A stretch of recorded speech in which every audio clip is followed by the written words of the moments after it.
When I moved out of my parents' house, I believed life would finally settle into a predictable and peaceful routine. I was ready to embrace the quiet independence I had always craved. I rented a small apartment in a calm, quiet neighborhood where nothing exciting seemed to happen. It felt like the perfect place for someone like me, someone who preferred to stay out of trouble, avoid drama, and live a simple, private life. I had always been a conservative person. For years, I had carefully guarded my body, holding on to values my parents had taught me. There were moments when some boys tried to get close, whispering sweet words and offering promises they didn't mean. They wanted a taste of my body, and sometimes, I won't lie, my body wanted it too. I could feel it, the warmth, the desire, the pull. But each time, I fought it off, reminding myself of the boundaries I had set. I stuck to my routine: work, home, and my little hobbies. I filled my time with books, movies, and quiet evenings where I could be alone with my thoughts. While others around me seemed to chase relationships and excitement, I was content in my own little world. Or at least, that's what I told myself. Deep down, I wondered if I was missing out on something I couldn't quite name but could feel in the quiet moments when the apartment was too still, and my thoughts wandered to places I wasn't ready to explore. My life revolved around these simple, solitary moments. It was predictable and safe, just the way I liked it, or so I thought. My new apartment was simple and I quickly got used to my new routine. Each morning, I would leave for work, nodding politely to my neighbors if I saw them, and each evening, I would retreat to my safe little world. I didn't think much about the people around me until I noticed him. He was young, probably in his early 20s, and lived directly across the hallway from me. His name was Jide. The first time I saw him, I remember pausing for a moment, unsure of why he caught my attention. Jide wasn't the type of guy you'd call classically handsome, but there was something about him, an effortless charm that seemed to draw people in. His warm, easy smile had a way of lighting up the dullest of days, and he carried himself with an energy that made it feel like the world around him was brighter, more alive. I began to notice him more often. His laugh was the first thing that stood out, hearty and carefree, echoing through the hallway whenever he was with his friends. I would sometimes hear his voice drifting through the thin walls late at night as he chatted on the phone. It wasn't just his laugh or his voice, it was the way he seemed to live, so unrestrained and full of life. Jide's world was nothing like mine. While I kept to myself and lived quietly, he seemed to embrace the world with open arms. He was always on the go, meeting friends, hosting small gatherings, or just relaxing with his music. His door was always open, both figuratively and literally, as if he was inviting life in without hesitation. I tried not to let my curiosity get the best of me. I reminded myself that I liked my quiet life, my little bubble of peace and predictability. But the more I saw Jide, the harder it became to ignore him. It was as if some part of me, one I had long buried, was stirring awake. I convinced myself that I wasn't interested. I told myself it was just harmless curiosity. And yet, every time I caught a glimpse of him or heard the sound of his laughter, I felt an odd pull I couldn't explain, a pull that both scared and excited me. One evening, I came home from work feeling particularly exhausted. As I unlocked my door, Jide stepped out of his apartment at the same time. "Hi," he said with that easy smile of his. "You're new here, right?" "Yes," I replied, keeping my voice calm and polite. "I just moved in a few weeks ago." "I'm Jide," he said, extending his hand. I hesitated for a moment before shaking his hand. "I'm Amaka." "That's a beautiful name," he said, his smile widening. After that first meeting, I began to see Jide more often. Sometimes, he would greet me as I came home, or we would exchange a few words in passing. Slowly, those short conversations turned into longer chats. One evening, he knocked on my door and asked if I had any sugar. I gave him some, and he ended up staying to chat for nearly an hour. Jide started coming over more frequently. At first, it was always for something small, borrowing a cup of sugar or asking for help with his internet connection. But soon, we found ourselves talking late into the night. "I like talking to you," he said one evening as we sat on my couch. "You're different from most people I know." As our friendship grew, I began to notice things about Jide that I hadn't before: the way his eyes lit up when he laughed, the softness of his voice when he spoke about his dreams. I felt a strange pull toward him, one that I couldn't explain. It was a feeling I had never experienced before, and it scared me. One hot evening, the power went out, and my apartment felt like a furnace. Jide knocked on my door, holding 2 cold drinks in his hands. "I thought you might need one," he said with a grin. I invited him in, and we sat in the dim light of a single candle, talking quietly. At some point, he reached out and touched my hand. That night changed everything in ways I never expected. The heat of the evening had made the air thick and still, and the faint flicker of a candle was the only light in the room. Jide and I sat close on the couch, talking in soft voices about nothing in particular, his childhood memories, my favorite books, little details that filled the silence. But as the minutes passed, our words began to fade. The pauses between sentences grew longer, and the space between us seemed smaller. I could feel the warmth of his presence, and my heart started to beat a little faster.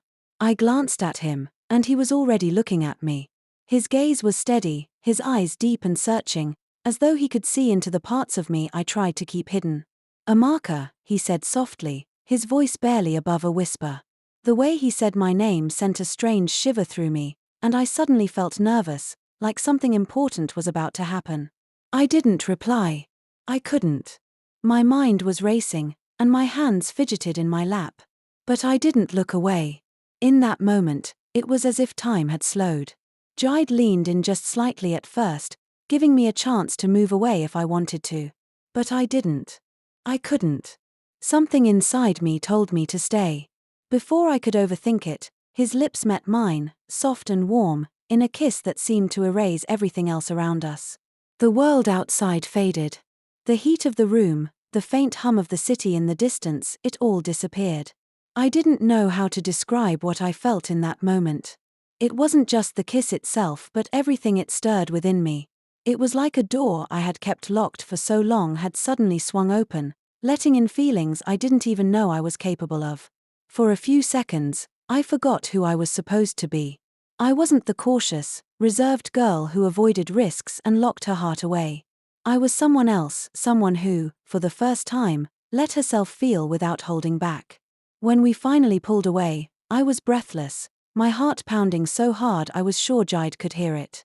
He looked at me with a mixture of tenderness and uncertainty, as if waiting for me to say something. But I couldn't find the words. All I could do was look back at him, knowing that nothing between us would ever be the same. The kiss awakened something inside me, something I had buried for so long. My heart raced, and I felt a warmth spread through me that I couldn't control. After that night, everything between Jide and me changed, or maybe it was just me who had changed. I couldn't look at him the same way anymore. The memory of that evening lingered in my mind like a song I couldn't stop hearing. His touch, his voice, the warmth in his eyes, it all played over and over again, making my heart flutter and ache at the same time. I began avoiding him without even realizing it. When I heard his footsteps in the hallway, I stayed quiet until he passed. When he knocked, I pretended not to be home. Even the sound of his laughter through the walls made my chest tighten. It wasn't that I was angry or ashamed, I was just lost. I didn't know what I was supposed to feel. For years, I had built walls around my heart, convincing myself that love was too complicated, too risky. And yet, one single evening with Jide had cracked those walls open. I didn't know how to handle the flood of emotions that came rushing in. I felt happy and scared, hopeful and uncertain all at once. A week passed, then another. I thought if I kept my distance, maybe things would return to normal. But they didn't. The silence between us grew heavier with each passing day, and the tension became impossible to ignore. One evening, as I came home from work, I found Jide waiting by my door. He looked tired, but his eyes were full of quiet determination. "Amaka," he said softly. "We need to talk." I froze, my keys still in my hand. "About what?" I asked, even though I already knew. He sighed, taking a small step closer. "You've been avoiding me. Did I do something wrong?" His voice was calm but carried a weight that made my heart sink. I looked at him, really looked, and saw the concern in his eyes. He wasn't angry. He was hurt. I tried to speak, but my voice trembled. No, Jide. You didn't do anything wrong. It's me. Then talk to me, he said gently. Please. Don't shut me out. For a moment, I just stood there, staring at the floor. Then, slowly, I met his gaze. I'm confused, I admitted, my words barely above a whisper. I don't know what's happening to me. I've spent my whole life being careful with people, careful with my heart. And then you came along, and now I feel things I can't even explain. He didn't interrupt. He just listened, his eyes steady and kind. I'm scared, I continued, my voice breaking a little. Scared of what this means. Scared that if I let myself feel too much, I'll lose control. You've made me question everything I thought I knew about love, and I don't know how to handle that. Jide took a deep breath, then stepped closer. The hallway light cast a soft glow on his face as he said, Amaka, it's okay to be scared. I'm scared too. But whatever this is, we don't have to figure it out all at once. We'll take it one step at a time. Something in his words calmed me. For the first time in days, I felt the heaviness in my chest begin to lift. Maybe love wasn't about having all the answers. Maybe it was about learning, together, even when you didn't know where it would lead. And for the first time, I didn't feel like running anymore. Jide listened patiently, reassuring me that what we shared was real. The days that followed felt like chapters from a new book, one I had never read before but couldn't stop turning the pages of. Jide and I began spending more time together, discovering little things about each other that made our connection feel real and unshakable. Sometimes, we would take long evening walks through the quiet streets after work, talking about everything and nothing, our dreams, our fears, our childhood memories. Other times, we would sit in comfortable silence, listening to the soft hum of the city around us. With him, even silence felt meaningful. Jide had a way of making the ordinary feel special. A cup of tea shared in the morning became an adventure. A simple smile from him could brighten the dullest of days. There was something about the way he listened, not just with his ears, but with his heart. I could tell him things I'd never said out loud before, and he never judged. He just understood. When Jide asked me out on our first official date, I remember feeling nervous and excited all at once. He took me to a small restaurant tucked away in a quiet corner of the city, nothing fancy, just warm and full of charm, with the faint scent of spices and laughter floating in the air. We talked for hours that evening, forgetting about time. I laughed more than I had in years. And for the first time, I allowed myself to simply enjoy being in the moment, not worrying about what was proper or expected, not hiding behind my walls.